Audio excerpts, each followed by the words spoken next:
Makeup নিয়ে আমি খুঁতখুঁতে এমন মন্তব্য করেছেন পূজা চেরি।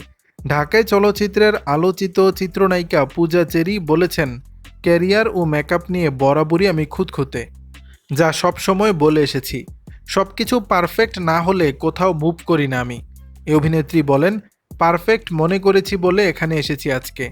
আমরা যেহেতু আর্টিস্ট, মিডিয়ার সঙ্গে জড়িত, এর থেকেও বড় বিষয় আমরা মেয়েরা সৌন্দর্য বিষয়ক কাজে যুক্ত থাকতে ভীষণ পছন্দ করি। আর নারীদের সৌন্দর্য নিয়ে যারা এমন আয়োজন করেন তাদের নিয়ে এমন আয়োজনে থাকতে পারলে আমার ভালো লাগে।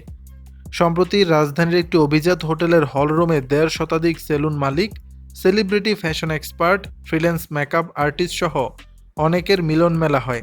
সে আয়োজনে হাজির হয়েছিলেন পূজা চেরি। প্রসঙ্গত, বর্তমানে সামাজিক যোগাযোগ মাধ্যমে নিজের বেশ কিছু ছবি শেয়ার করেছেন পূজা। ছবিগুলোতে প্রশংসায় ভাসছেন তিনি, তবে ছবিগুলোতে নিজে কোনো মন্তব্য করতে দেখা যায়নি। অনেকেই বলছেন, ছবিগুলোতে দারুণ দেখাচ্ছিল পূজাকে।